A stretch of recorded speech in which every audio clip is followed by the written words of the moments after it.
আসসালামু আলাইকুম। নতুন একটা ভিডিওতে সবাইকে স্বাগতম।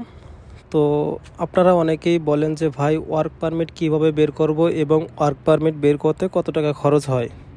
তো ফার্স্টে বলি পোল্যান্ডের ওয়ার্ক পারমিট বের করতে কত টাকা খরচ হয়। পোল্যান্ডের ওয়ার্ক পারমিট বের করতে বাংলা টাকার আপনার 40 থেকে 50 থেকে 60,000 টাকা খরচ হয়।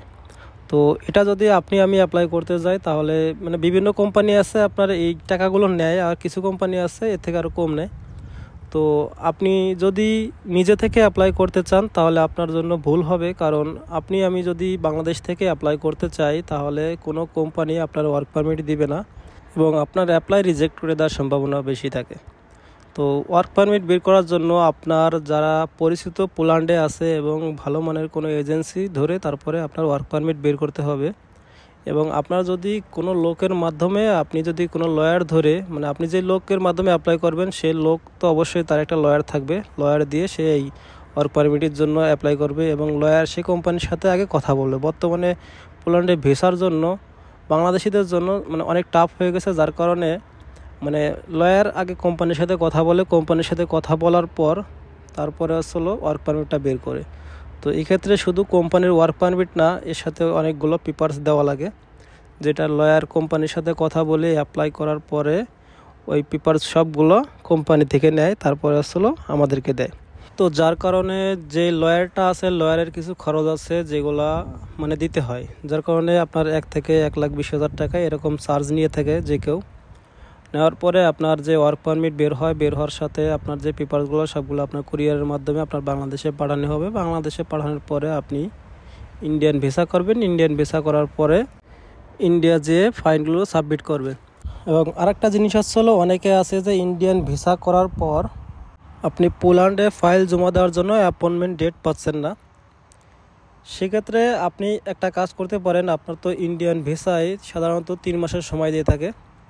তো 3 মাসের ভিতরে যদি আপনার অ্যাপয়েন্টমেন্ট ডেট পেয়ে যান তাহলে তো ভালো কথা। আর যদি কোনো কারণে আপনি যে মাধ্যমে অ্যাপ্লাই করবেন সে যদি বলে যে আর 10 দিন বা 15 দিন পরে আপনার অ্যাপয়েন্টমেন্ট ডেট পেয়ে যাবেন, তাহলে আপনি সেক্ষেত্রে একটা কাজ করতে পারেন যে আপনার যে ইন্ডিয়ান ভিসার যে মেয়াদটা থাকবে এই মেয়াদ এর আগে আপনি 1 দিন বা 2 দিন আগে বা 5 দিন আগে আপনি ইন্ডিয়া চলে যেতে পারেন। ইন্ডিয়া যাওয়ার পরে আপনি একটা এফআরও করবেন, কারণ ওখানে যাওয়ার পরে আপনার ভিসার মেয়াদ শেষ হয়ে গেলে আপনার একটা ইন্ডিয়ান গভর্নমেন্ট থেকে একটা ফাইন ধরবে। ফাইন ধরলে আপনি ওখানে একটা অ্যাপ্লাই করবেন, অ্যাপ্লাই করার পরে আপনি ফাইন দিয়ে ওখানে থাকতে পারবেন, কারণ যেহেতু আপনি একটা কাজে গেছেন আপনার সময় লাগবে, যার কারণে আপনি ফাইনটা দিয়ে আপনি ইন্ডিয়া থাকতে পারবেন।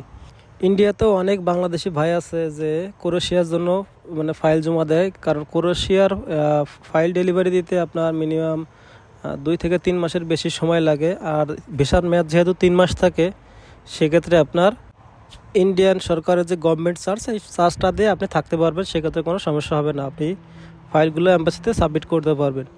আর একটা বিষয় হলো ওয়ার্ক পারমিটের মেয়াদ। আপনার ধরেন একটা ওয়ার্ক পারমিট দিয়েছে, ওয়ার্ক পারমিটের মেয়াদ হচ্ছে 1 বছরের।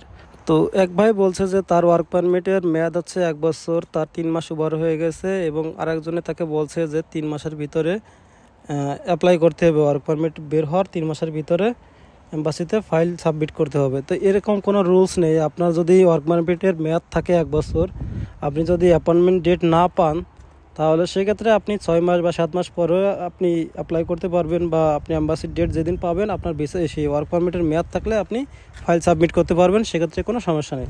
এবং কয়জনে প্রশ্ন করছেন যে ভাই পোল্যান্ডের অ্যাম্বাসি নেপাল আছে কি না।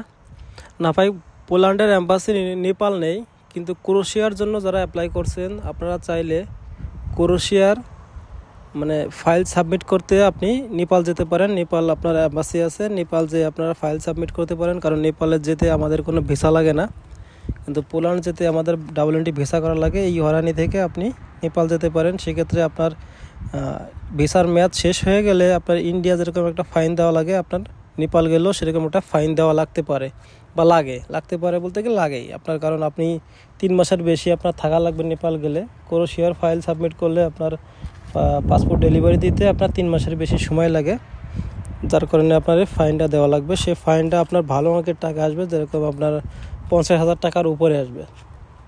আপনার যদি 3 মাসের উপরে আপনি যদি ইন্ডিয়াতে থাকেন, ইন্ডিয়াতে যদি আপনার মনে করেন যে 3 মাসের উপরে যদি আপনি থাকেন, আপনার যদি ভিসার মেয়াদ শেষ হয়ে যায় সেক্ষেত্রে আপনার ওরকমের 50,000 টাকা, 40-50,000 টাকার উপরে একটা ফাইন আসে।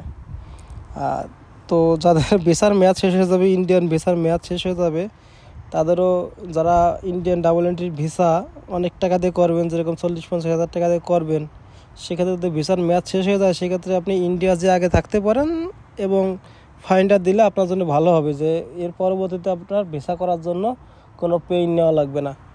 তো আমরা যারা বাংলাদেশে আছি, আমাদের জন্য দেখেন যে কত পরিমাণ হয়রানির শিকার হতে হয়। আপনার ভিসার মেয়াদ শেষ হয়ে গেলে আপনার 50,000-60,000 টাকা বা 70,000 টাকা ফাইন দেওয়া লাগে।